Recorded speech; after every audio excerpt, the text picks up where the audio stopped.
Right now, while you're watching this, your brain is doing a million things at once. Thinking, breathing, reacting, remembering, and judging my voice. That's not 10%. That's basically everything.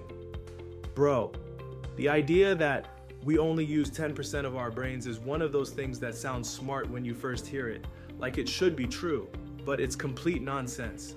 And today, we're finally putting it to rest. Chapter 1. Where did this stupid myth even come from? You only use 10% of your brain thing has been floating around for over 100 years. Nobody knows exactly where it started, but it probably came from a mix of misunderstood science and people trying to sound deep. Some point to psychologist William James talking about untapped mental potential. Others blame early brain researchers who removed parts of rat brains and the rats could still function. Somewhere along the way, that got twisted into, we only used 10%. It sounds good in movies, it sounds good in motivational speeches, it just doesn't hold up when you actually look at how brains work. Chapter 2, what brain scans actually show. Here's the part that kills the myth completely. We have machines now that can watch your brain while you're doing stuff. fMRI scans, PET scans, the whole thing. When scientists put people in these machines and have them solve math problems, watch videos, or just lie there thinking about nothing, they see activity lighting up across the entire brain. Even when you're resting, your brain is still burning through energy like crazy. There's something called the default mode network that stays active when you're daydreaming or thinking about yourself. Your brain doesn't really have an off switch unless you're dead. If we really only use 10% of our brains, then damaging any random 90% of it shouldn't matter. But we know that's not true. Hurt almost any part of your brain and something stops working properly. Chapter 3, how much of your brain is actually working right now?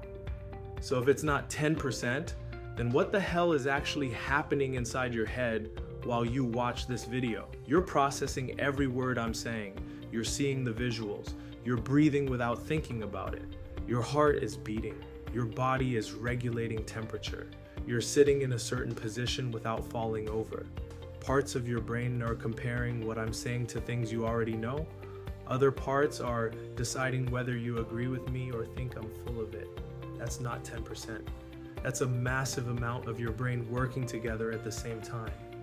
Chapter 4, why the myth won't die. So why do people still say this?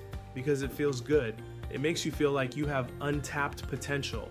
Like if you could just unlock that other 90%, you'd become some kind of genius. Motivational speakers love it. Self-help books love it. Movies love it because it makes the hero's journey feel more dramatic. The truth is less sexy, but way more impressive. Your brain is already running at a ridiculously high level just to keep you alive and functioning. You don't have some secret 90% waiting to be unlocked. Chapter 5, what your brain is actually doing 24/7. Your brain is only about 2% of your body weight, but it uses around 20% of your body's total energy.